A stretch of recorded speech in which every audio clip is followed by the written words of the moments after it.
Presented by KPS Recording Studio, Resna Bazaar.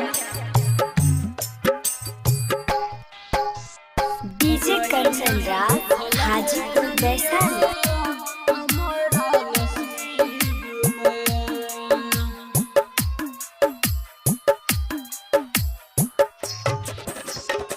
रही नहीं लिखल गे रनिया हमारा नसीब में, रही नहीं लिखल गे रनिया हमारा नसीब में।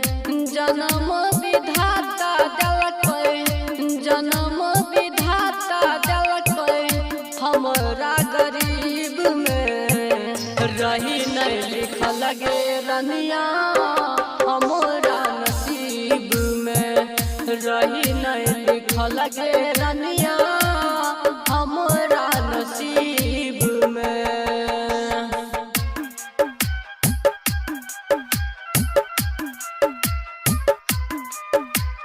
डीजे कंचन राज हाजीपुर वैशाली।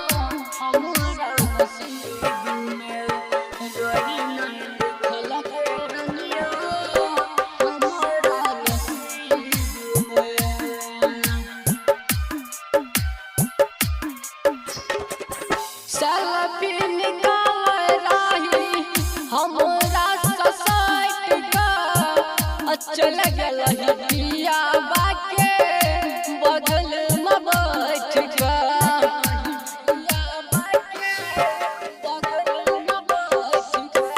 सेल्फी निकाल रही हमरा ससैट का, चल गेल पिया बाके बगल में बैठ का।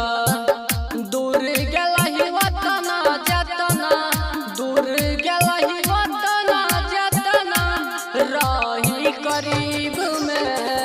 रही नहीं लिखल गे रनिया हमारा नसीब में, रही नहीं लिखल गे रनिया हमारा नसीब में।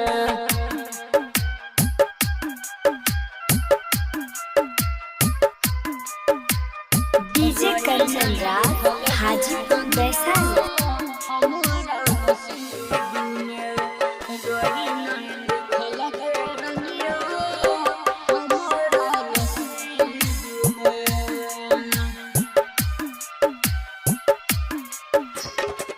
एते दिन सकर रही ललटू से प्यार गे, दोसर नाम के तू कलही सिंगार गे।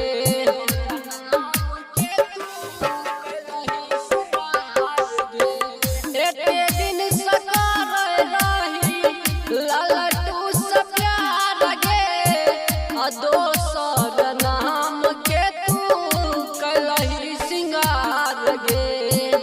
आब की खोजै छी गे, आब की खोजै छी गे ऐ बदनसीब में। रही नहीं लिखल गे रनिया हमारा नसीब में, रही नहीं लिखल गे रनिया हमारा नसीब में। KPS Recording Studio, Resna Bazaar, Madhepura।